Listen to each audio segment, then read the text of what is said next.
வன்மம் வன்மம் பாரு வந்து வன்மத்துல பேசுறாங்க அப்படின்ட்டு. சரி, நான் வன்மத்துல பேசுறேன் அப்படின்னே இருக்கட்டும். நான் ஒரு ட்வீட் பண்ணியிருந்தேன் இந்த மாதிரி, எதனால செலிபிரிட்டிஸ் வந்து திரும்ப திரும்ப இர்ஃபான் அவர்களுக்கு இன்டர்வியூஸ் கொடுத்துட்டே இருக்காங்க. இன்டர்வியூ அப்படிங்கிற பேர்ல ஜீரோ ப்ரிப்பரேஷனோட வந்து எத்தனை ஜேர்னலிஸ்ட் இருக்காங்க, எத்தனை யூடியூப் ஆங்கர்ஸ் இருக்கிறாங்க, ஒரு மோகன்லால், ஒரு பிருத்விராஜ் அவர்கள், இந்த மாதிரி பெரிய பெரிய ஆட்கள் கூட வந்து பேசணும், உரையாடணும் அப்படின்னு சொல்லிட்டு எவ்வளவு ப்ரிப்பரேஷனோட நிறைய யூடியூபர்ஸ் வந்து இருக்கிறாங்க.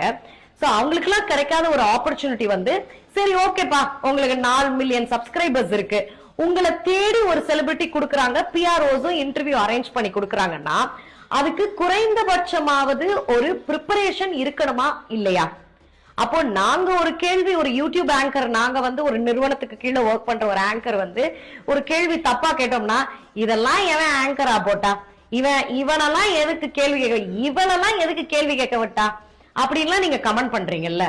அப்போ ஒரு குறைந்தபட்ச ப்ரிப்பரேஷனாவது வந்து இன்னொரு ஒரு அந்த ஃபுட் பிளாகருக்கோ இல்ல வந்து ஒரு ஜென்சி கிட் ஒருத்தவங்க வந்து எடுக்கிறாங்க, அவங்க பேர் என்னன்னு எனக்கு தெரியல. சோ அவங்க கூட வந்து ரீசெண்டா யுவன் சங்கர் ராஜா அவர்களை வந்து இன்டர்வியூ எடுத்திருக்கும் போது நாயகன் பத்தி தெரியாது அப்படிங்கிற மாதிரி சொல்லியிருந்தாங்க. சோ ஓகே, நீ ஜென்சி கிட்டாவே இருந்துட்டு போ, ஆனா அதுக்குன்னு ஒரு பேசிக் ப்ரிப்பரேஷன் கூடவா இல்லாம வருவ, அதுவும் தெரியலன்னே ஒரு நமட்டு சிரிப்பு வேற வந்து சிரிக்கிறாங்க. So the point is, இத வன்மம்னு என்னால கண்டிப்பா சொல்லவே முடியாது. இது ஏன் நீங்க வன்மம்னு சொல்றீங்கன்னு தெரியல. wrong people at the right place அப்படின்னு தான் நான் இதை வந்து சொல்லுவேன்.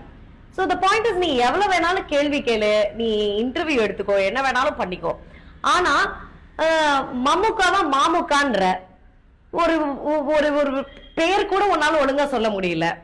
So when you are there, it's a basic கோவம் இல்லையா?